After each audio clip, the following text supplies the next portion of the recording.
Hello दोस्तों, आपका स्वागत है मेरे channel horror stories for you में। तो जल्दी से वीडियो को लाइक करिए, चैनल को सब्सक्राइब करिए रोज़ ऐसी ही नई नई वीडियोस पाने के लिए।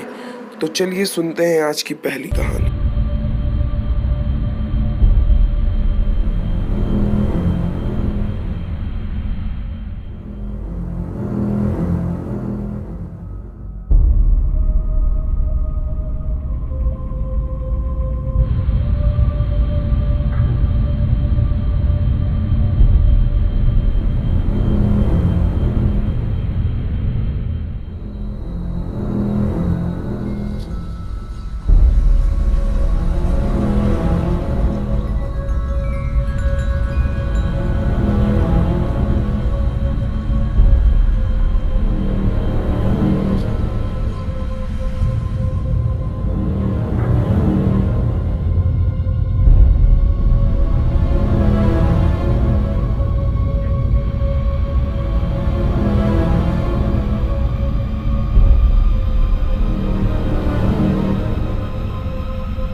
मेरा नाम अतुल है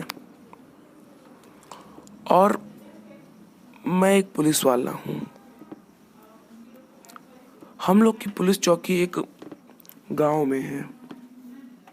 मैं उस गांव का नाम तो नहीं लेना चाहूँगा। उस गांव में बहुत कम लोग रहते हैं, बहुत ही छोटा सा गांव है। हम लोगों की पुलिस चौकी जिस जगह पर बनी हुई है उसके आसपास ना ही ज़्यादा घर हैं और ना ही ज़्यादा लोग रहते हैं। यहाँ तक कि हमारी पुलिस चौकी में भी ज़्यादा पुलिस वाले नहीं रहते हैं। तो एक बार की बात है,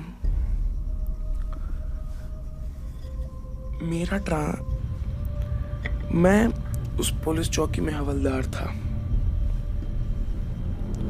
वैसे तो हम लोगों की छुट्टी रात 10 बजे तक हो जाती थी, लेकिन एक दिन की बात है, कुछ जरूरी काम की वजह से मुझे पुलिस चौकी में देर तक रुकना पड़ा। बाकी सारे पुलिस वाले अपना काम कर कर जा चुके थे, लेकिन मैं अभी तक रुका हुआ था क्योंकि मेरा काम अभी भी बाकी था। तो मैं अपना काम करने लगा। हम लोगों की पुलिस चौकी के आसपास काफी पेड़ थे, इसलिए यहाँ जानवर भी काफी आते जाते रहते थे। तो मैंने पुलिस चौकी का दरवाजा बंद कर कर अपना काम कर रहा था। हम लोगों की पुलिस चौकी के पीछे एक बहुत ही बड़ा बरगद का पेड़ था, जिस पे लोग कहते थे कि इस पेड़ पर आत्मा रहती है। लेकिन मैं इन सब पे विश्वास नहीं करता था क्योंकि मैंने उस आत्मा को कभी देखा ही नहीं था। तो उस दिन रात में मैं काम कर रहा था। मुझे बाहर से आसपास बहुत अजीब अजीब आवाजें आए जा रही थी। मुझे लग रहा था कि कोई जानवर होगा, तो मैं उन आवाजों को इग्नोर करता जा रहा था। थोड़ी देर बाद पुलिस चौकी के बाहर गेट पर खटखट हुई। मैंने गेट की नोक से देखा तो वहां पर एक औरत खड़ी थी। मैंने बिना गेट खोले सवाल किया, क्या हुआ, क्या काम है आपको? तो उसने बोला, मैं रिपोर्ट लिखवाने आई हूँ। मैंने बोला, इतनी रात को? उसने बोला, हाँ। तो मैंने दरवाजा खोला। उसने बोला, मेरा बेटा किडनैप हो गया है। मैंने बोला, कितने दिन हुए? तो उसका जवाब था, 10 साल। ये जवाब सुनते ही मैं बहुत चौंक गया। मैंने बोला, 10 साल हो गए आपके बेटे को किडनैप हुए, रिपोर्ट आप आज लिखवाने आ रही हैं? उसने बोला, नहीं, मैं हर रात आती हूँ 10 साल से, लेकिन यहाँ कोई पुलिस वाला ही नहीं मिलता। मैंने बोला, तो आप रात में क्यों आती हैं, आप सुबह आ जाया करिए। उसने बोला, मैं सुबह नहीं आ सकती। इनके इन जवाबों से मुझे बहुत अजीब लग रहा था। मैं सोचा था, मुझे लगा कि ये औरत पागल होगी। तो मैंने कहा कि आप कल सुबह आ जाइएगा। तो वो चली गई। अगले दिन फिर मैं देर तक रुका हुआ था। अगले दिन फिर वो औरत उतने ही टाइम आई और उसने कहा रिपोर्ट लिखवानी है। इस बार मैंने कहा आप सुबह आ जाया करिए, रात में ही क्यों आती हैं? तो उसने फिर वही जवाब दिया, मैं सुबह नहीं आ सकती। तो मैंने आज उससे पूछ ही लिया, क्यों? उसने बोला, क्योंकि रात में ही मुझे लोग देख पाते हैं। ये जवाब सुनते ही मेरे रोंगटे खड़े हो गए। तभी मैंने बाहर भागा तो मुझे वो पेड़ साफ साफ दिखा। उस पेड़ पर एक औरत लटकी हुई थी।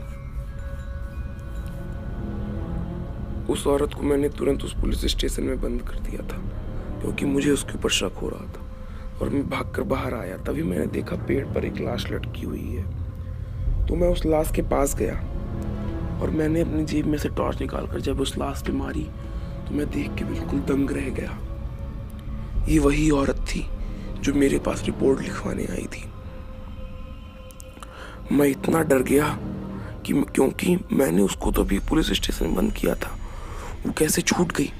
मैंने तुरंत अपनी बाइक की चाबी निकाली और बाइक ऑन करके वहां से जल्दी से निकल गया। सुबह हुई, मैंने आसपास गांव में गया और मैंने उनसे सवाल पूछा कि मैंने सारी बात बताई। तो उन्होंने बोला कि आप अच्छा हुआ कि आप बच गए, क्योंकि एक बार एक औरत का बेटा किडनैप हो गया था और उसके बेटे की कुछ दिन बाद बॉडी मिली। इस सदमे को वो सह नहीं पाई और पुलिस स्टेशन के आगे ही रात में उसने आत्महत्या कर ली। तब से उसकी बॉडी इसी पुलिस स्टेशन पे आती रहती है और रिपोर्ट लिखवाती है, और रात में जो भी इसे मिलता है वो उसे मार देती है। इसीलिए इस गांव में रात में 10 बजे के बाद कोई भी बाहर नहीं निकलता है। ये बात सुनकर मैं काफी डर गया। मैंने सोचा कि कल से मैं रात में नहीं रुकूंगा, और उस दिन के बाद से मैंने रात की काम करना थी। हमारी आज की पहली और आखिरी कहानी। वीडियो अच्छा लगा हो तो लाइक करिए, चैनल को सब्सक्राइब करिए। ऐसी ही रोज डरावनी कहानियां पाने के लिए थैंक यू।